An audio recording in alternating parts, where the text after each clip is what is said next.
এটা হলো মাই vision for India in 2047। 2047-এ ইন্ডিয়াকে তুমি কোন জায়গায় দেখতে চাইছো সেটা নিয়ে একটা প্যারাগ্রাফ রাইটিং 200 ওয়ার্ডসের মধ্যে। তো সেটা কি হতে চলেছে দেখো একটু। India will celebrate 100 years of independence in 2047। 2047-এ ইন্ডিয়া তার 100 বছরের ইন্ডিপেন্ডেন্সটা সেলিব্রেট করবে। As a proud student and citizen I dream of seeing India as a strong, peaceful and developed country by then. সেই সময়ের মধ্যে একজন ভালো সিটিজেন বা ভালো স্টুডেন্ট হিসেবে আমি ইন্ডিয়াকে কীভাবে দেখতে চাই, স্ট্রং দেখতে চাই, পিসফুল দেখতে চাই আর ডেভেলপ কান্ট্রির রূপে দেখতে চাই।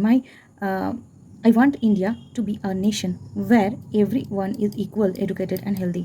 আমি দেখতে চাই ইন্ডিয়াকে সেই নেশন হিসাবে যেখানে প্রত্যেকে ইকুয়াল থাকবে, এডুকেটেড হবে আর সবাই সুস্থ থাকবে, হেলদি থাকবে। There should be no poverty, সেখানে কোনো দারিদ্রতা থাকবে না, কারাপশন থাকবে না, অর ডিসক্রিমিনেশন থাকবে না, মানে বৈষম্যবোধ থাকবে না। আচ্ছা, every child should go to school and no one should sleep hungry. প্রত্যেক বাচ্চা যেন স্কুলে যায় আর কেউ যেন খালি পেটে না ঘুমায়। I want to see India as a leader in science, technology and space. আমি ইন্ডিয়াকে দেখতে চাই সায়েন্স, টেকনোলজি আর স্পেস সায়েন্সে লিডিং করবে।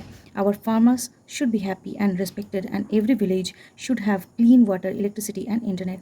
আমাদের ফার্মাররা যেন হ্যাপি থাকে এবং রেসপেক্টেড হয় আর প্রত্যেকটা ভিলেজ যেন ক্লিন ওয়াটার পায়, ইলেকট্রিসিটি পায় আর ইন্টারনেট ফেসিলিটি পায়। Cities should be clean and green with less population and more trees.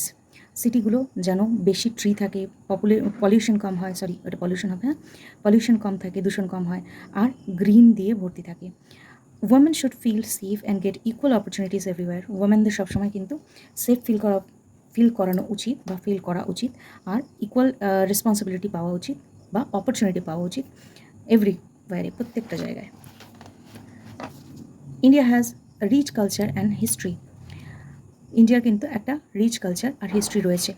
I hope that in 2047 we still respect our values and stay united no matter our language, religion and religion. আমাদের ধর্ম জাতি যাই হোক না কেন, আমরা যেন সেই ইউনিটিটা নিয়েই 2047-এও চলতে পারি। Young people like me will play a big role in building this future.